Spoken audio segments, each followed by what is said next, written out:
Om Namo Bhagavate Vasudevaya.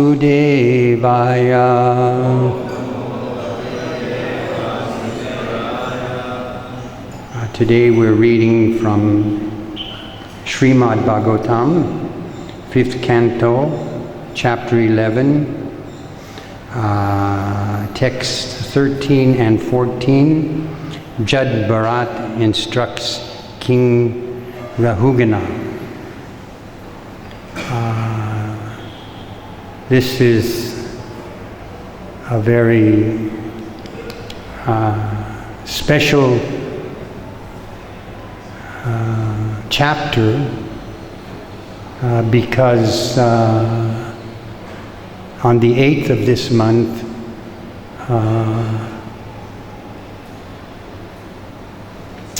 one of my friends, and he was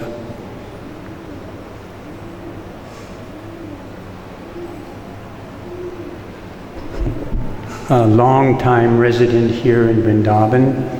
His name was Jad Bharat, died.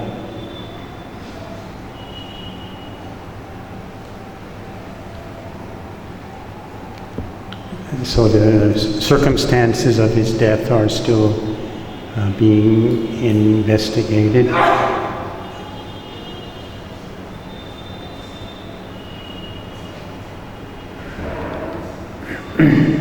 So I would like to dedicate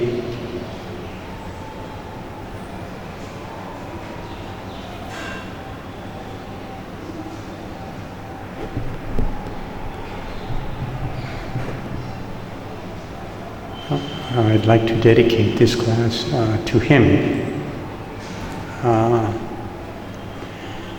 Before we begin to read, there are two slokas in today's class, 13 and 14. They have written verse 14 on the board here. I would like to select two of you to please come here. How about you?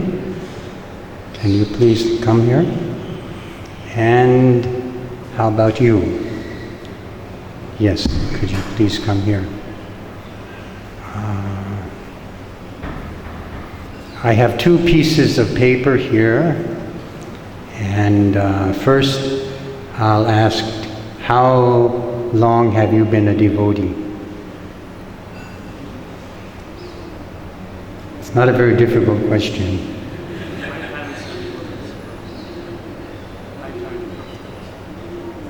You joined after, but how? 6 months, 1 year, 2 days?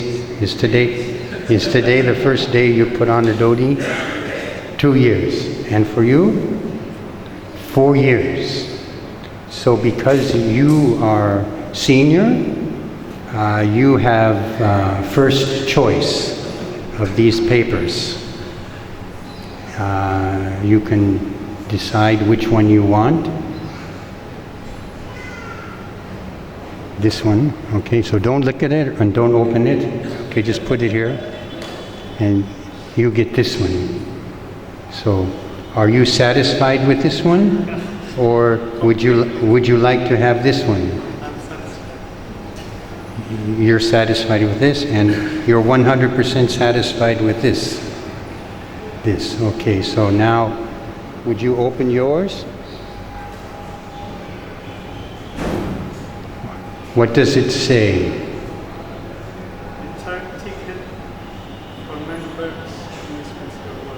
A return ticket for many births in this material world. And would you read yours?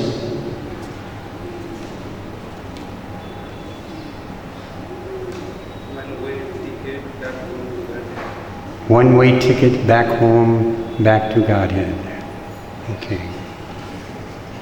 So are you satisfied with your choice? You're not satisfied. Are you satisfied with your choice? Completely satisfied. Okay, thank you. So During the class, we'll discuss about these choices that you have made. Okay, thank you, boys. You can go back and sit. Okay.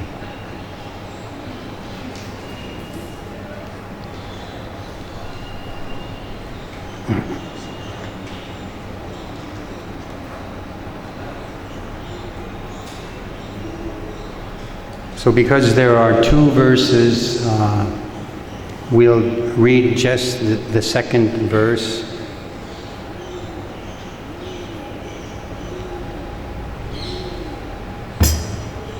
Yatha nila stahavra jangan manam Atma Swarupena Nishvishta Isat Evam Paro Bhagavan Vasudeva Kshetrajan Atmedham Anuparavishta Yatha he nilas stehavara jaganmanam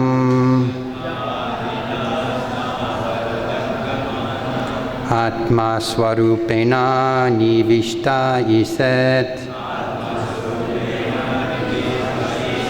Evam paro bhagavan vasudeva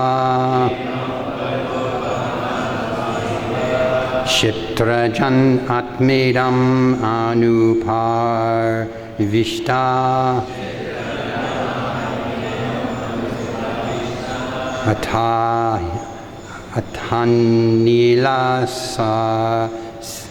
Athanila starva jaganganmanam Atma swarupena nivishta iset Evam paro bhagavan vasudeva Kshetrajan atmadam anuparvishta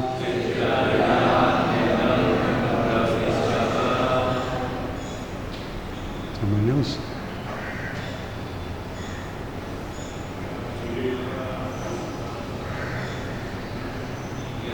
Yathayilas narva jaganan ganamanu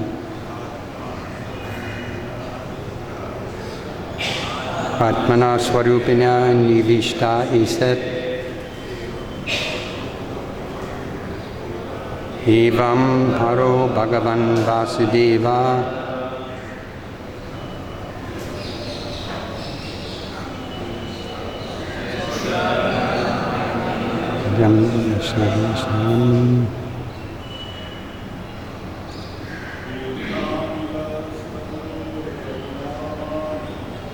Yatha hinalaya sarvaso jagananaganam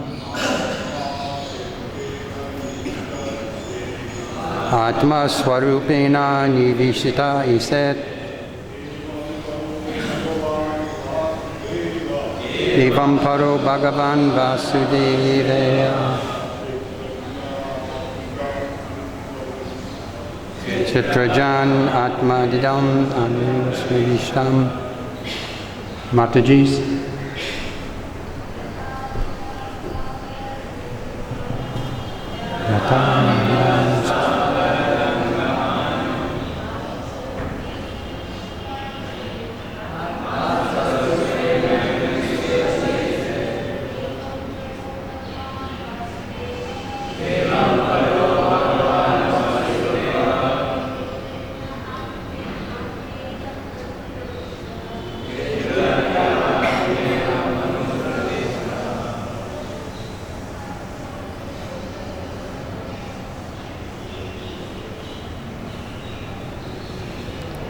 Kshetrajan, the Supreme Personality of Godhead.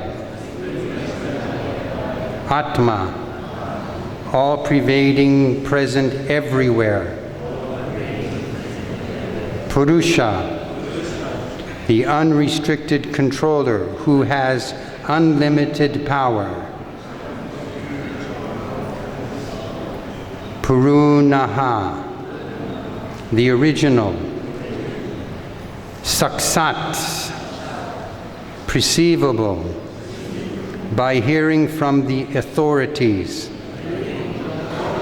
and by direct perception. Svayam, personal. Jyoti, manifesting his bodily rays, the Brahman effulgence. Aja, never born. Pariseha, the Supreme Personality of Godhead.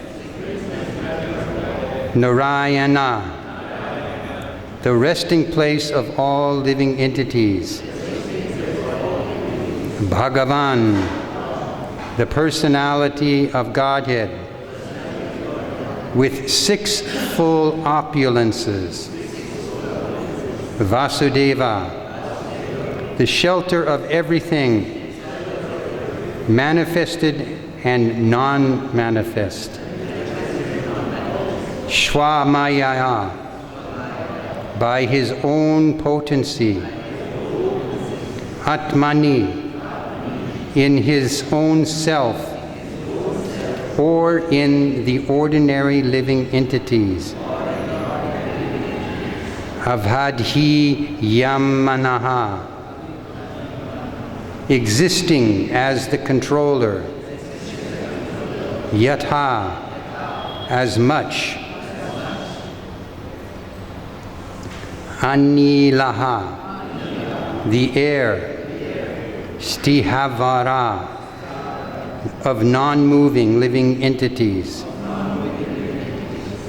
Jani Gan Mananaha,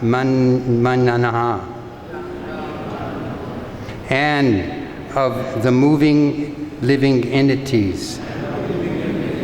Atmaswarupena, by his expansion as the Supersoul. Ninvishtaha, entered, iset, controls. Evam, thus. Para, transcendental. Bhagavan, the Supreme Personality of Godhead. Vasudeva, the shelter of everything. Kshetrajan, known as Kshetrajan Atma,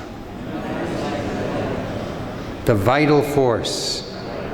Idam, this material world. Anuparavishta, entered within. Translation. There are 2 kinds of Kshetrajan. The living entity, as explained above, and the Supreme Personality of Godhead, who is explained as follows. He is the all-pervading cause of the creation. He is full in himself and is not dependent on others. He is perceived by hearing and direct perception. He is self-effulgent and does not experience birth, death, old age, or disease. He is the controller of all the demigods, beings, and beginning with Brahma. He is called Narayan, and he is the shelter of living entities after the annihilation of this material world. He is full of all opulences, and he is the resting place of everything material.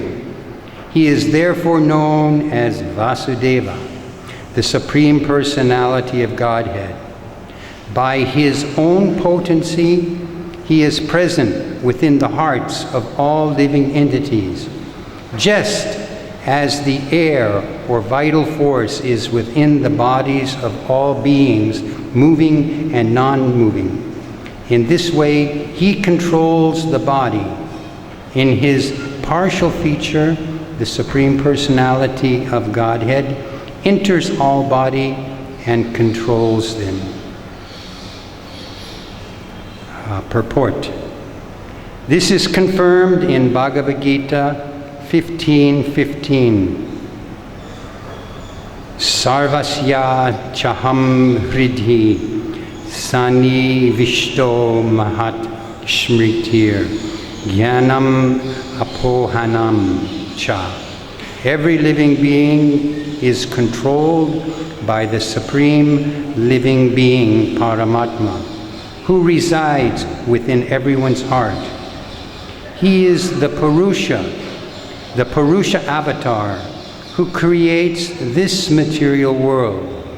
The first Purusha avatar is Mahavishnu, and that Mahavishnu is the plenary portion of the Supreme Personality of Godhead, Krishna. Krishna's first expansion is Baladev, and his next expansions are Vasudeva and Shankarshan, Aniruddha and Pradyumna. Vasudeva is the original cause of the Brahmajyoti, and the Brahmajyoti is the expansion of the rays of the body of Vasudeva. Yasya Prabhavato Jagat Ananda Koti Ishti Asase Vasudehadi Vibhuti Binnam Tad Brahma Nishkalam Anantam Asesha Bhutam Govindam Adipusham Tamaham Parajami. I worship Govinda, the primeval Lord, who is endowed with great powers. The glowing effulgence of his transcendental form is the impersonal Brahman, which is absolute, complete, and unlimited, and which displays the varieties of countless planets with their different opulences in millions and millions of universes. Brahma Samhita 540. The Supreme Personality of Godhead is thus described in Bhagavad Gita. By me, in my unmanifested form, this entire universe is pervading. All beings are in me, but I am not in them. Bhagavad Gita 9:4. This is the position of the plenary expansion of Krishna as all-pervading Vasudeva, Shankarshan, Pradyumna, and Aniruddha. Namo Om Vishwadaya Krishna Prasthaya Bhutale Śrīmati Bhaktivedanta Swami Namini Namaste Saraswati Deve Gauravani Pracharane Nirvasesha Sunyavadi Bhaskaccha Desatarane. So for the last few cantos or chapters, we have been reading and discussing the transformation of Bharat Maharaj from being an opulent king to a mendicant living in the forest, to a deer, and now to this personality, Jad Bharat, where his circumstances caused him to give up his silence and instruct this puffed up king who was very proud of his material possession. In earlier verses, Prabhupada has explained that all of our births in this material world, in this planet, in other planets, anywhere within this material world, are products of our minds. So our minds are determining what type of birth we will take, and where we will be born within this material world. So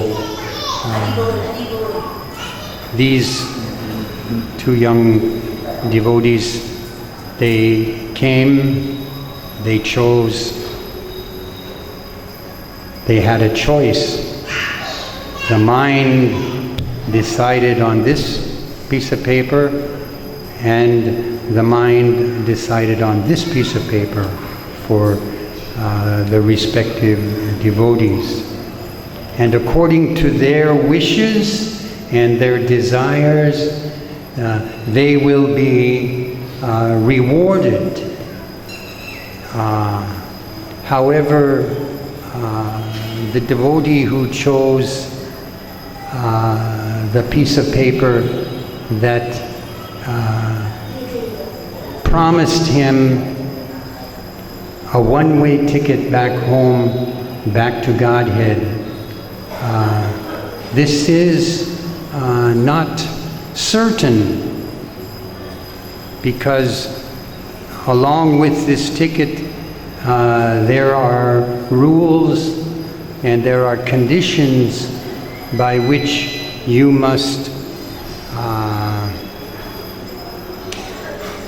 live your life.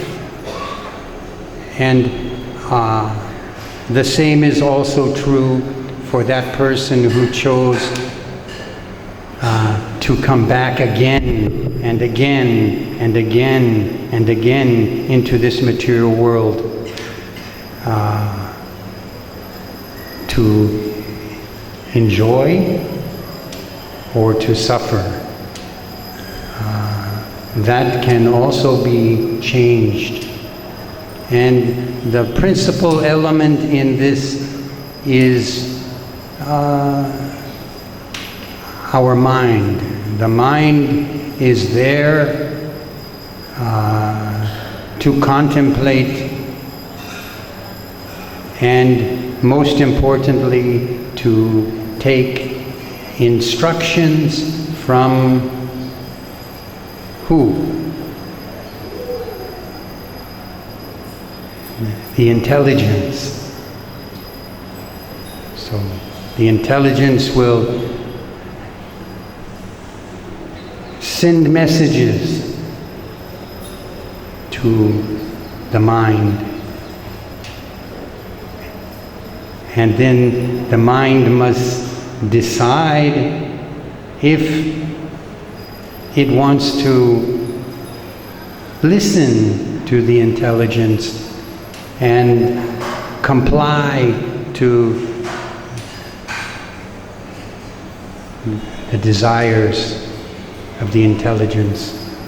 If it does so, then that person who chose to come back again and again into this material world has the opportunity to reverse his direction and exchange his ticket also for a ticket home back to Godhead.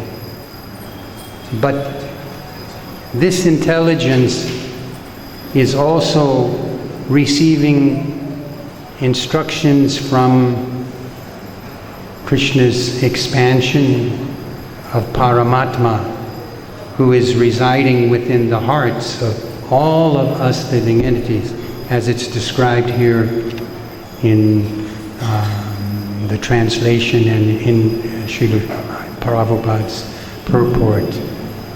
So when one is intelligent, and intelligence means that one has given up desires to enjoy activities of this material world and engage himself in spiritual contemplation, then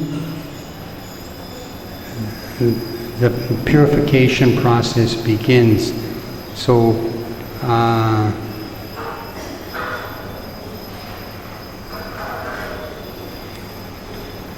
these perplexities or these questions had arisen in the mind of Arjuna,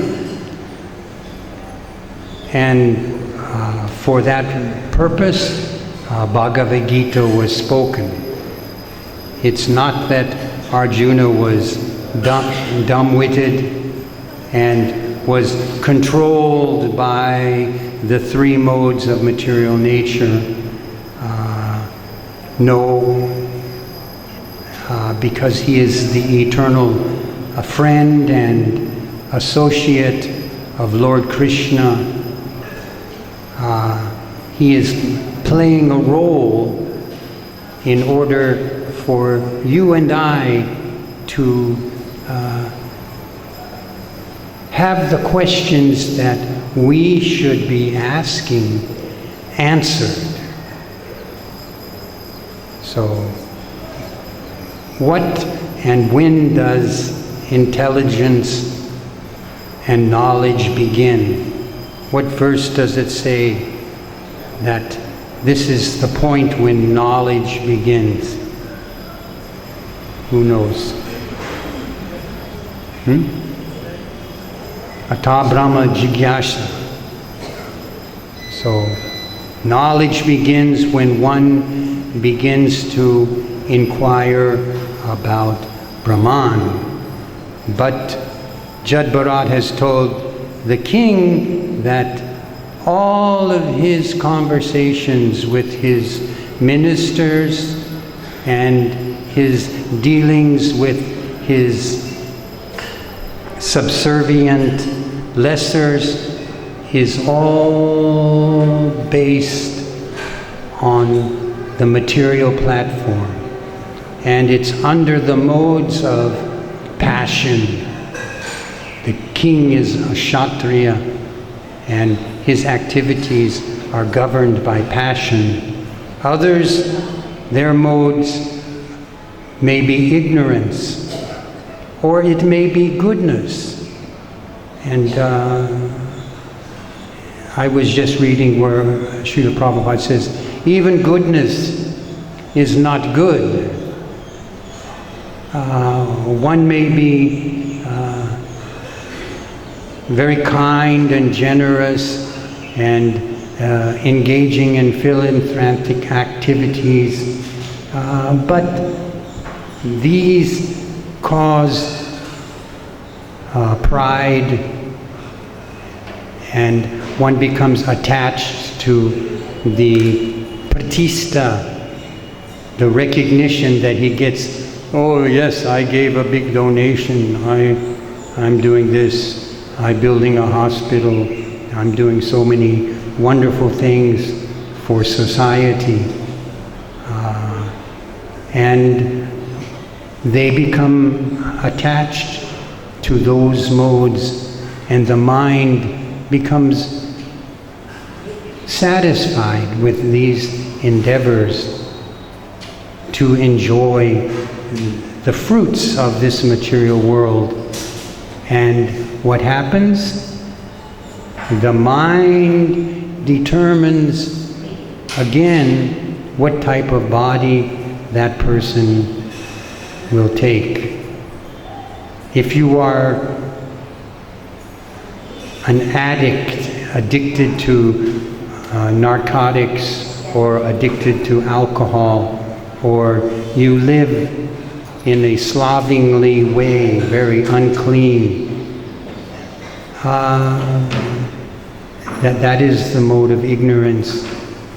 And so the mind is, it is satisfied with sleeping in a dirty surroundings, associating with people that are addicted to drugs or alcohol.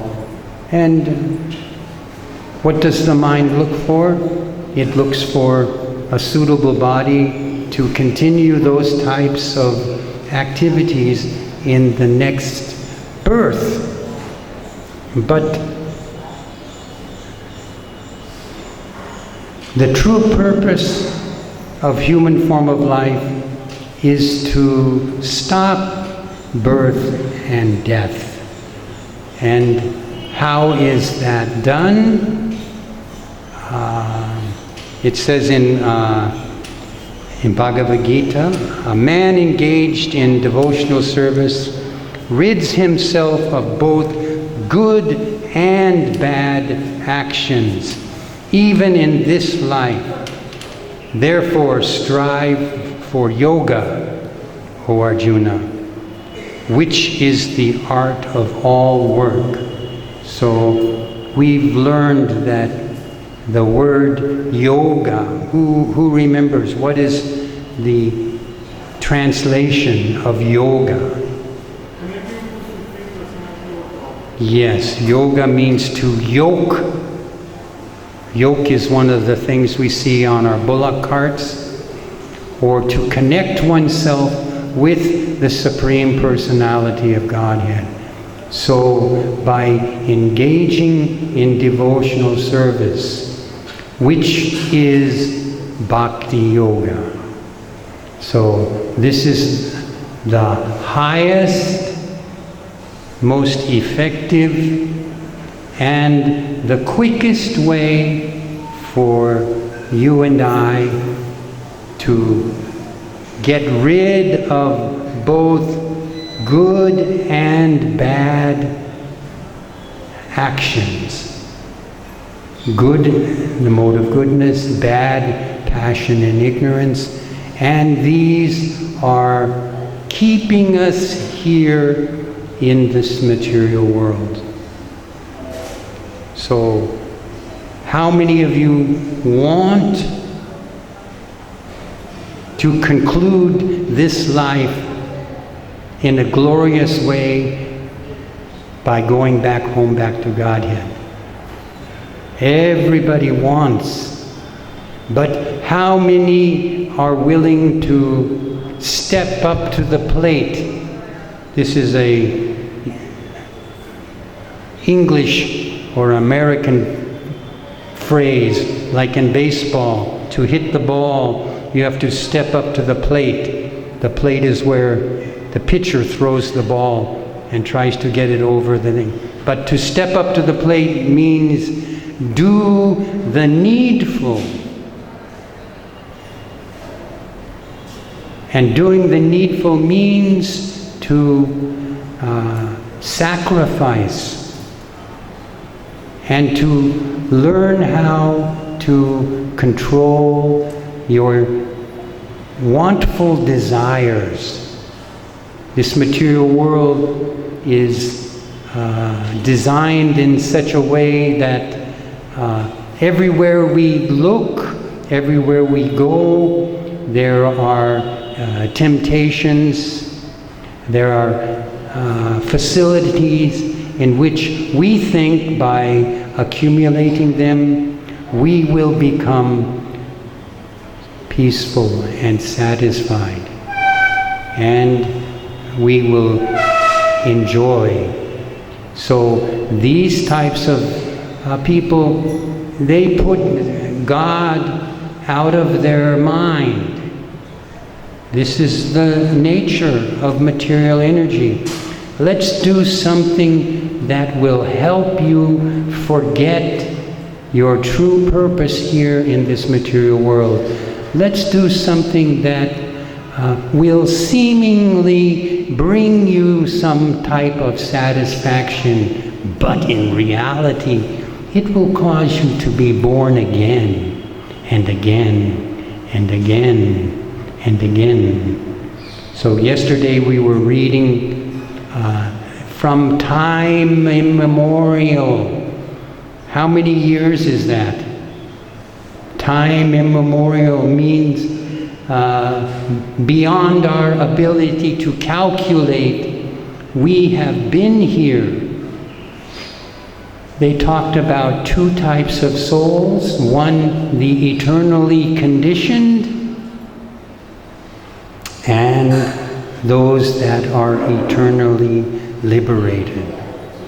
So those that are eternally conditioned are you and I, and all of the living entities, this tree, these birds, the monkeys, and all of the insects crawling around on the floor in this room. Not just here, but in every planet within the entire material creation. And the material creation is quite big, it's vast, and there are millions of different types of living entities. The flies buzzing around your head, mosquitoes harassing you, the demigods living in the higher planets, celestial beauties waiting on them and giving them sensual pleasures beyond our imaginations. They are very pleased and very happy because these were those living entities that perhaps in this lifetime were engaged in activities controlled by the mode of goodness. They did philanthropic activities. They donated much of their wealth in charities. And so, as a reward, yes, I will send you to a heavenly planet. And there you will live for not just 100 years, but you will live for thousands of years. And you will have a beautiful body. Not like here, where our bodies are so-so. We may see someone we think are beautiful or strong or handsome, but compared to the celestial planets, we would be considered ugly. It doesn't matter what movie star you are, what pop singer you are, you know, compared to these other beings, this is our status. So the secret here, it says, is to engage in devotional service. So what is devotional service? The devotional service is doing everything, all of your daily activities. Your mind is absorbed always in thinking of Krishna. What does Krishna tell Arjuna?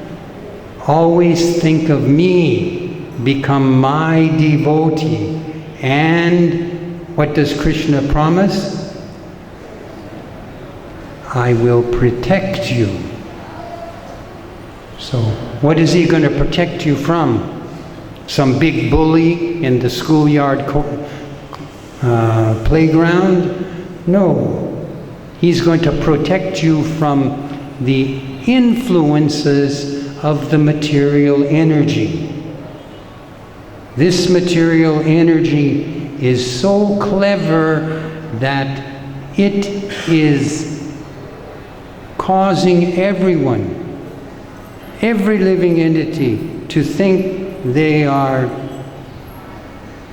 enjoying. Just like a fly, that fly right in front of you, look down. You see the fly there? He's thinking, oh, I'm having a good time. I'm going to go over here and I'm going to land on this guy's foot and I'm going to, cause him some agitation. And maybe there'll be some crumbs or some crustacean of some type that I can munch on. But in his mind, he's thinking, I am the enjoyer. I'm enjoying all of the things. Everything I see is mine to enjoy. So this is what Krishna will protect us from. So Bhagavad Gita, one after the other, answers questions. The 12th chapter, verse 7, those who worship me, giving up all their activities unto me, and being engaged in devotional service, and always meditating upon me, having fixed their minds upon me, O son of Prithu, I am the swift deliverer from this ocean of birth and death. So always think of me. So our program is designed in such a way that if you do it properly, every second of your day will be contemplating Krishna, thinking about Krishna, engaging in meditation upon his wonderful activities. And who inaugurated this process worldwide? Previously,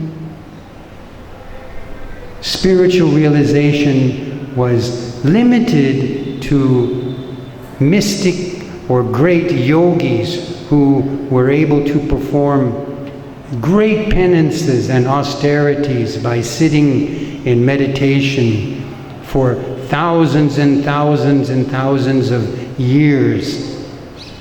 But for us, feeble-minded humans, we have the very simple process of self-realization given to us by Lord Chaitanya.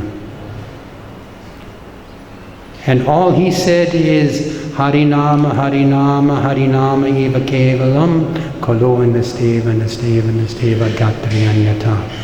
Just by chanting the name of Lord Krishna, we can rid ourselves from the clutches of these three modes of material nature: ignorance, passion, and goodness. And this ticket here that says coming back, return ticket for repeated suffering in this material world, Krishna will rip it in two and throw it away, and he will give you this ticket, which is a one-way ticket home back to Godhead.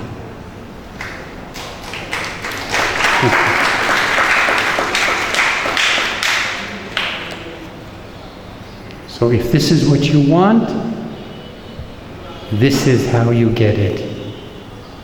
And Prabhupada has very nicely laid out the method in which we can do it. Us, you and I, 15 years, 2 years ago, 5 years ago, 40 years ago, what were we? We were nothing but ignorant fools. But now we are sitting here and we are listening to Raja Vidya. We are listening to the King of all knowledge. And it's being spoken directly by the Lord Himself in Bhagavad Gita, or it's being spoken about the Lord by Sukadeva Goswami. So thank you very much. Any questions? Any complaints?